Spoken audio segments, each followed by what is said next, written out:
इस सुबह के सवेरे सवेरे के समय में इस इसके द्वारा परमेश्वर की महिमा करना एक बहुत ही अद्भुत बात है। इस दिए हुए समय के लिए परमेश्वर का धन्यवाद देते हैं।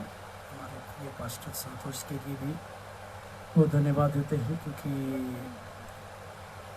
उनके द्वारा इस प्रकार का एक इवेंट किया गया जो सेवक लोगों को लेके या पास्टर लोगों को लेके परमेश्वर के नाम का महिमा कराने के लिए। आज जिस विषय के बारे में हम प्रचार करेंगे या जिस विषय को हमने सेलेक्ट किया है, उस विषय का नाम या उस विषय के लिए एक ऐसा एक टाइटल अगर हम खोजें, स्वाद भरी बातें कौन सी जो हमें होनी चाहिए, इस प्रकार का एक शीर्षक को मैंने आज आपके लिए आपके सम्मुख में रखा। स्वाद भरी बातें कौन सी जो हम में होनी चाहिए। इस तरह के कुछ 3 या 4 बातों को जो स्वाद भरी हमारे जीवन में होनी चाहिए, ऐसे 4 बातों को मैं अपने दिए हुए नित्य समय में आपको बताने के लिए चाहूँगा। मेरे साथ खोलिएगा मत्ती रचित सुसमाचार 5 अध्याय का 13वां वाक्य। मत्ती रचित सुसमाचार 5 अध्याय का 13वां वाक्य। तुम पृथ्वी के नमक हो, तुम पृथ्वी के नमक हो, परंतु हाँ, यदि नमक का स्वाद बिगड़ जाए, स्वाद यदि बिगड़ जाए, इसका मतलब, इसका अर्थ ये है कि हमारे जीवन में स्वाद भरी बातें होनी चाहिए। हमारा संपूर्ण जीवन स्वाद के साथ होना चाहिए। या मैं इस तरह से कहूँ, हमारे जीवन के द्वारा कई एक लोग उस स्वाद को महसूस करना चाहिए। हालेलुया। प्रभु पौलुस की भाषा में अगर पूछा जाए तो वो कहता है कि वो हमें जय के उत्सव में लिए चलता है, कह के पौलुस कहते हैं। उसी तरह से ये स्वाद भरी बातें जो है, 4 प्रकार की स्वाद भरी बातें जो है हमारे जीवन में हमारे पास रहने की आवश्यकता है। उसी एक ही अध्याय के द्वारा, एक ही अध्याय में से कुछ बातों को हम जानने पर है। स्वाद भरी ऐसी कौन सी चीज़ें हैं जो हमारे पास होनी चाहिए। मेरे साथ खोलिएगा लूका रचित सुसमाचार 14वां अध्याय और उसका 6वां वाक्य। लूका रचित सुसमाचार उसका 14 अध्याय और उसका पद 6। वे इन बातों का कुछ उत्तर न दे सके। हाँ, वे इन बातों का कोई जवाब नहीं दे पाए यीशु मसीह को। 5वां वाक्य पढ़ेंगे तो हमको समझेगा। और उसने कहा, हाँ, तुम में से ऐसा कौन है, हाँ, जिसका गदहा हाँ, या बैल हाँ, कुएं में गिर जाए, हाँ, और वह शब्द के दिन उसे तुरंत बाहर न निकाल ले। यहाँ पर एक व्यक्ति है जिसको जलंधर का रोग लगा हुआ है, और वो दिन शब्द का है। और शब्द के दिन में इस प्रकार की चंगाई करना और इस प्रकार के आश्चर्य कर्म करना उस समय में मना ही था। परंतु यीशु मसीह जो तरस खाने वाले हैं, यीशु मसीह जो सारे लोगों से प्रेम करने वाले हैं, एक भीड़ को देखकर उन्होंने हमेशा तरस खाया। उस याईर के उस विधवा के पुत्र को मरे हुए देखकर प्रभु यीशु मसीह ने तरस खाया। लाजर को देखकर, लाजर जिससे वो प्रेम करते थे, उनको देखकर उन्होंने तरस खाया। और तरस खाने, जहाँ जहाँ प्रभु यीशु मसीह तरस खाए, वहाँ वहाँ उन्होंने आश्चर्य कर्म किया। तो मेरा सबसे पहला स्वाद भरी बातें जो कौन सी है जो हमें होनी चाहिए, उसका पहला है तरस खाने का गुण हमें होना चाहिए। प्रभु यीशु मसीह ने हमारे लिए एक अनुभव दिया। प्रभु यीशु मसीह ने हमारे लिए एक नमूना को दिया। प्रभु यीशु मसीह ने हमारे लिए एक एग्जाम्पल को दिया कि वे इन 4 बातों में, 4 जगहों में जो है तरस खाने की भावना को रखी। उस वचनों को हम जानते हैं। जब बड़ी भीड़, 5000 पुरुषों की भीड़ उनके सम्मुख में लगातार 3 दिन प्रचार को सुन रही थी, उस समय उन्होंने उस भीड़ को देख के तरस खाया, क्योंकि वो लगातार 3 दिन तक उनको वचन को सुना रहे थे। इसका मतलब तरस खाने की पहली भावना हमारे अंदर होनी चाहिए। ये स्वाद भरी बातें कौन सी जो हमें होनी चाहिए, उसका पहली बात है हमारे अंदर तरस खाने की भावना होनी चाहिए। जब हमारे और आपके अंदर एक तरस खाने की भावना होती है तो हमारे जीवन में बहुतायत का कार्य, प्रभु का बहुतायत का कार्य होता है, होने की संभावना है और ज़रूर होगा भी। दूसरी एक चीज़ को हम देखते हैं और एक बात को मैं उसी समय में जोड़ देता हूँ कि प्रेम और तरस की भावना हमें अनंत जीवन तक ले जा सकती है।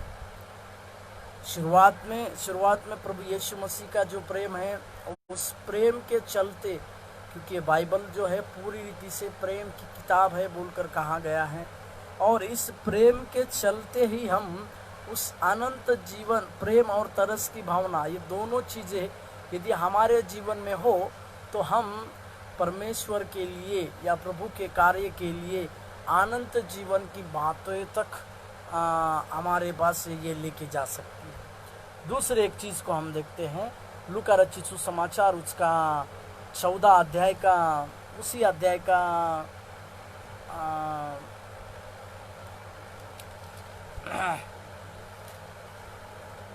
लूका रचित सुसमाचार उसका 7 अध्याय का 11वां वाक्य, लूका रचित माफ कीजिएगा, लूका 14 अध्याय का 11वां वाक्य, लूका 14 अध्याय का 11वां वाक्य। और जो कोई अपने आप को बड़ा बनाएगा, हाँ, वो छोटा किया जाएगा, वो छोटा किया जाएगा। और जो कोई अपने आप को छोटा बनाएगा, वह बड़ा किया जाएगा, बड़ा किया जाएगा। आमीन। ये दूसरी चीज है जिसको नम्रता बोलकर देखते हैं, इसको कहते हैं नम्रता का स्वभाव। ऐसी ये दूसरी चीज है जो हमारे जीवन में स्वाद भरी बातें, हमारे जीवन में स्वाद भरी बातें कौन सी जो हमें होनी चाहिए, में स्वाद भरी बातों में ये दूसरी चीज है नम्रता। और मत्ती रचित सुसमाचार उसका 5 अध्याय का 5 वचन में भी हम इस वचन को पढ़ते हैं कि वहाँ पर प्रभु यीशु मसीह ने एक बात को बड़े सफाई से पहले प्रचार करते समय प्रभु यीशु मसीह ने इस बातों को कहा। मत्ती रचित सुसमाचार उसका 5 अध्याय का 5वां वाक्य, धन्य है वे जो नम्र है। बस नम्र है, नम्र रहने वाले लोगों के लिए परमेश्वर ने एक अलग तरह से रिवार्ड, अलग तरह से एक आशीष को दिया, वे पृथ्वी के अधिकारी होंगे बोल के हम जानते हैं। मतलब स्वाद भरी बातें में दूसरी बात है कि हमारे पास नम्रता का स्वभाव होना चाहिए। परमेश्वर प्रभु यीशु मसीह का स्वभाव फिलिपियों का पत्री में 2 अध्याय के 5 वचन से अगर 90 वचन तक अगर हम पढ़ते हैं तो उसमें इस तरह से लिखा हुआ है, उसने अपने आप को इस कदर शून्य किया कि परमेश्वर के तुल्य हो रहने के बावजूद भी गुलाम का जीवन को जिया बोलकर प्रभु यीशु मसीह का उदाहरण हम देखते हैं।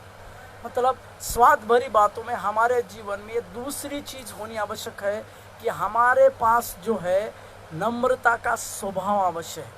हमारे अंदर और आपके अंदर नम्रता की बातें होने की आवश्यकता है।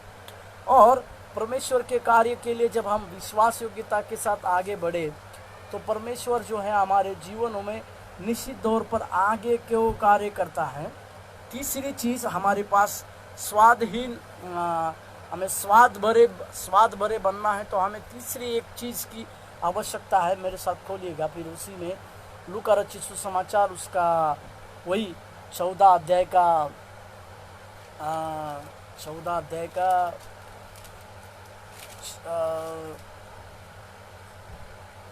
14वां वाक्य, लूका 14:14। तब तू धन्य होगा, हाँ, क्योंकि उनके पास तुझे बदला देने को कुछ नहीं, हाँ, परंतु तुझे धर्मियों के जी उठाने पर इसका प्रतिफल मिलेगा। 13 पद से भी पढ़ लेंगे तो हमको समझेगा। परंतु जब तू भोज करे तो कंगालों, हाँ, टूंडों, लंगड़ों और अंधों को बुला। यहाँ पर परमेश्वर यीशु मसीह एक इस प्रकार का एक महत्वपूर्ण बात है जिसको हम सेवा की बुनियाद कहते हैं, या सेवा किसको किया जा सकता है, या सेवा का प्रतिफल क्या है, इस विषय में प्रभु यीशु मसीह एक बहुत बड़ी बात को देते हैं। आज हम कई प्रकार की सेवकाई की बातों को सुनते हैं, परंतु प्रभु यीशु मसीह ने जो सेवा दिया वो सेवा क्या थी मालूम है क्या? कि सेवा करो पर बिना प्रतिफल के। हालेलुया। हम सेवा, प्रभु यीशु मसीह ने हमें ये सीख दी कि उन्होंने सेवा किया मगर प्रतिफल की सोच में ना किया। प्रतिफल उन्होंने कभी सोचा नहीं और प्रतिफल की अपेक्षा उन्होंने नहीं किया। इसी प्रकार हमें भी हमारी सेवकाई में जब हम प्रभु यीशु मसीह का अनुकरण कर कर उनके साथ सेवा करने के लिए जुझ जाते हैं, उनके नाम से सेवा करने के लिए आगे बढ़ जाते हैं, तो हमारे अंदर ये स्वाद भरी बात, मतलब सेवा करे परंतु प्रतिफल के बिना, इस प्रकार का स्वभाव हमारे जीवन में होने की आवश्यकता है। आजकल कई एक लोग बड़े बड़े सेवकाई करते हैं, बड़े बड़े सेवकाई में मिनिस्ट्री करते हैं, परंतु उनके पास एक प्रतिफल की अपेक्षा को करते हैं। परंतु प्रभु यीशु मसीह ने हमें इस प्रकार की सेवकाई को नहीं दिया। मत्ती रचित सुसमाचार में 10वें अध्याय में प्रभु यीशु मसीह जब अपने चेलों को बुला रहे थे तो उन्होंने कहा, रास्ते में झोली या बटवे ना लो, बस जिस घर में तुम जाओ उस घर में तुम जाते तो उस घर में तुम्हारी शांति को बोलो। मतलब पैसा बिना या और किसी चाहत बिना दो कपड़ा का जोड़ी भी ना लो बोलकर परमेश्वर ने एक बात को कहा। इसका अर्थ ये था कि सेवा जरूर करना है पर सामने वाले व्यक्ति से प्रतिफल की अपेक्षा किए बिना। जब हम इस प्रकार की सेवकाई को करते हैं, सेवकाई परमेश्वर की करने के बाद प्रतिफल जो है हमें स्वर्गीय पिता से रखने की आवश्यकता है, ना केवल मनुष्य से, ना केवल किसी व्यक्ति से। जब इस प्रकार की सेवा हम करेंगे तो निश्चित तौर पर हमारे लिए वो स्वाद भरी बातें हमारे जीवन में चली आएगी। चौथी एक बात को मैं आपको लिए बताता हूँ। चौथी एक बात जो है कि हमारे पास स्वाद भरी बातों में एक चौथी बात क्या होनी चाहिए, जिसके लिए मैं आपको मेरे साथ खोलिएगा। जैसे तीसरा बातों को मैंने बताया, सेवा करो और प्रतिफल बिना, सेवा करके प्रतिफल की अपेक्षा मत करो। और एक वचन को पढ़ते हैं उसके लिए, जिससे हमें और पता चले।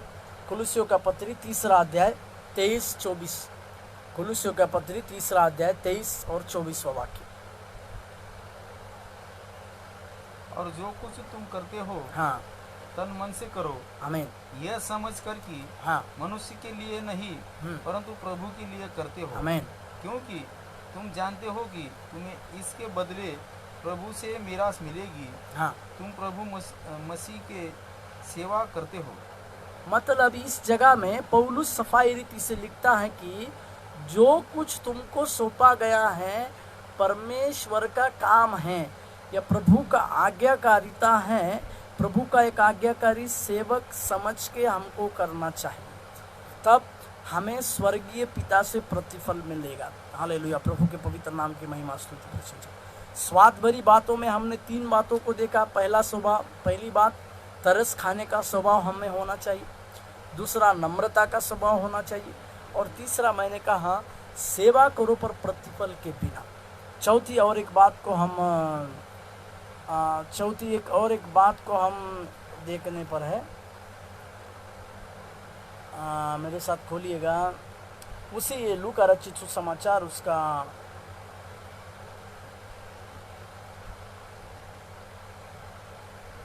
14 अध्याय का, लूका रचित सुसमाचार उसका 14 अध्याय उसका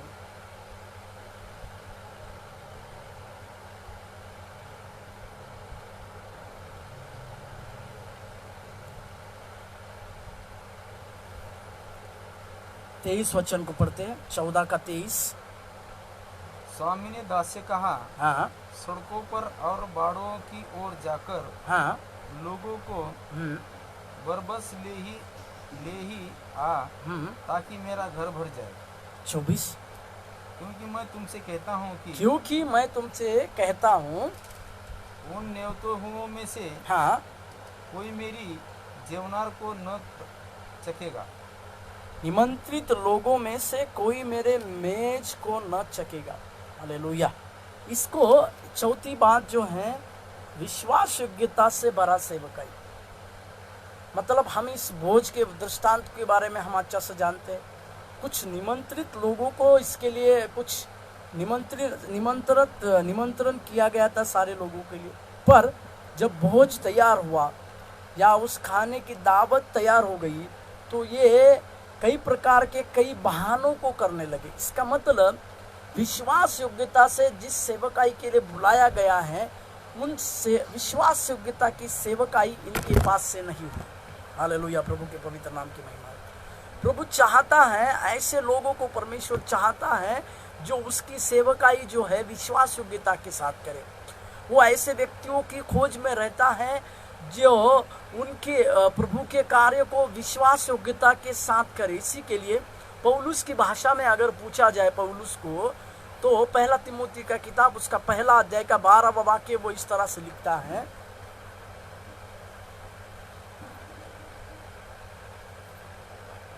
और मैं हाँ, अपने प्रभु मसीह यीशु का, अपने प्रभु यीशु मसीह का जिसने मुझे सामर्थ्य दी है, जिसने मुझे सामर्थ्य दी है, धन्यवाद करता हूँ हाँ, कि उसने मुझे विश्वास योग्य समझकर, एक बहुत बड़ा परमेश्वर का सेवक, बहुत बड़ा जिसने पत्रिया 13 पत्रिया यानी 13 कलीसिया को उत्पन्न निर्माण किया, तिमोथी जैसा सेवकों को तैयार किया, तीतुस जैसे सेवकों को जेल में तैयार किया। इतना बड़ा सेवक अपने आप को ये बात कहता है कि मैं उस पवित्र परमेश्वर यीशु मसीह का जिसने मुझे विश्वास योग्य समझा।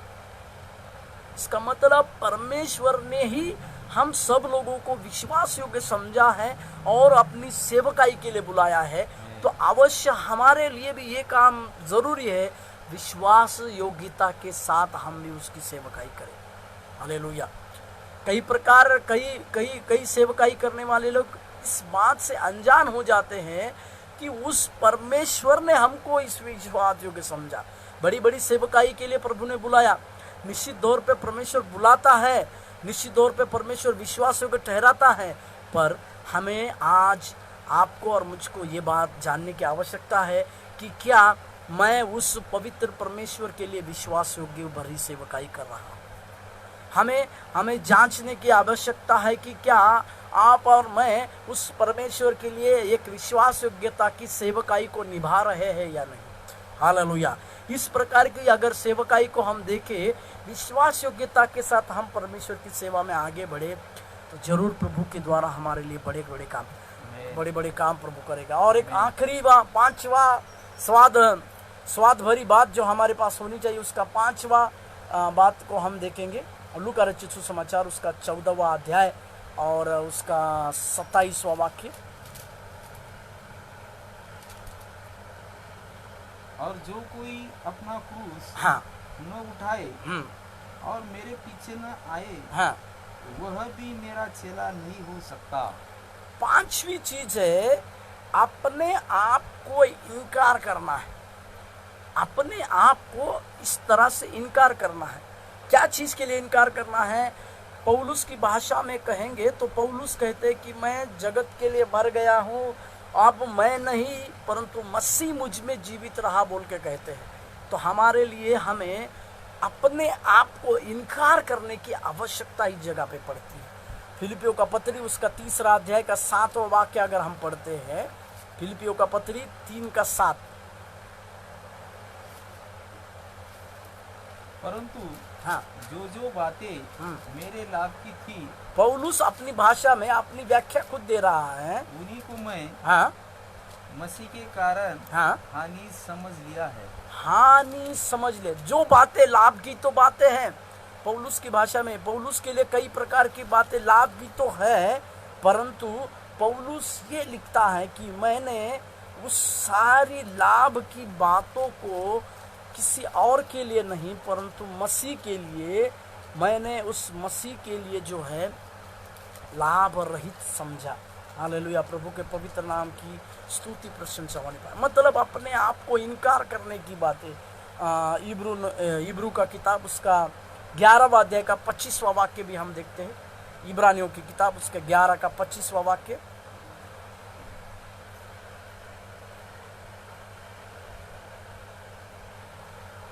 इसलिए कि हाँ, उसे पाप में थोड़े दिन के सुख भोगने से परमेश्वर के लोगों के साथ दुख भोगना और उत्तम लगा। थोड़े में पाप में थोड़े से सुख में रहने से अच्छा परमेश्वर के लोगों में दुख भोगना अच्छा लगा। ये उस व्यक्ति का नाम को किया जा रहा है जो कि फिरौन राजा का आगे चलकर राजा होने वाला था। फिरौन के बाद ये राजा बनने वाला है, परंतु उसने जब देखा कि वो मिस्री है, ये मूसा के बारे में कहा गया है, जब उसने देखा कि मिस्री उसके भाई बंद है तो उसने अपने आप को वहाँ उस राजपद के लिए सबके लिए छोड़ दिया। 40 साल तक वो जंगल में भेड़ बकरी चराते रहा। हालेलुया। इस तरह हम किस तरह से अपने आप को इनकार करते हैं, हम प्रभु के कार्य के लिए किस प्रकार से अपने आप को इनकार करते हैं, ये आज हमें और आपको सोचने की आवश्यकता है। मैं फिर से वो 5 बातों को आपको जल्दी से याद दिलाऊं जो स्वाद भरी है, स्वाद भरी बातें हैं जो हमारे पास होने की आवश्यकता है। अगर हमारी सेवकाई में, हमारे पारिवारिक जीवन में, हमारे व्यक्तिगत जीवन में यह स्वाद भरी 5 बातें हैं, ऐसी है जो हमारे साथ होने की ज़रूरी है। पहली वो स्वाद भरी बात है कि हमारे पास तरस खाने की भावना होनी चाहिए। जब हमारे पास एक तरस खाने की भावना रहेगी तो हम प्रभु के कार्य के लिए, परमेश्वर ने जिस प्रकार के कार्य को किया उसी प्रकार के कार्य को कर लेंगे और हम भी परमेश्वर के सच्चे चेले ठहरे जाएंगे। दूसरी बात, नम्रता का स्वभाव हमारे पास होने की आवश्यकता है। तीसरा, सेवा करना है परंतु बिना प्रतिफल के या बिना प्रतिफल के सोच के साथ हमें सेवा करने की आवश्यकता है। चौथा, विश्वास योग्यता के साथ या विश्वास योग्यता की सेवकाई हमें, चौथी बात विश्वास योग्यता की सेवकाई के साथ हमें सेवा करना है। और 5वीं बात, अपने आप को इनकार करने की आवश्यकता भी हमारे जीवन में बात है। इस प्रकार की 5 बातें हमें, स्वाद भरी बातें हमारे अगर जीवन में हो तो हमारे जीवन में भी प्रभु यीशु मसीह का गंध, हमारे जीवन में भी प्रभु यीशु मसीह का विजय का गंध दूर दूर तक हमारे द्वारा फैलने की आवश्यकता जरूर फैलेगा। आइए हम प्रार्थना करें। स्वर्गीय महान प्रभु, हमारे जीवन में इन 5 प्रकार की स्वाद भरी बातें होने के लिए हम प्रार्थना करते हैं। हमारे अंदर तरस खाने की भावना हो, हमारे अंदर नम्रता की भावना हो, हम सेवा करें परंतु प्रतिफल की अपेक्षा ना की, हमारे अंदर विश्वास योग्यता की सेवकाई हो और अपने आप को इनकार करने की बातें भी हमारे पास होने के लिए हम प्रार्थना करते हैं। हमारे देश में फिर से तेरी नज़र होने पाए प्रभु। हमारे देश में दुख और अंधकार के जो बादल छाए हुए हैं, सारे बादलों को प्रभु यीशु मसीह के नाम से हम दूर करते हुए प्रार्थना करते हैं। तेरी दया अपने लोगों के निमित्त होने पाए, तेरा अनुग्रह अपने लोगों के निमित्त होने के लिए हम प्रार्थना करते हैं। राजा तो आशीष दे और अनुग्रह दे। प्रार्थना प्रभु यीशु मसीह के नाम से मांगते हैं, आमीन। प्रभु आप लोगों को आशीष दे।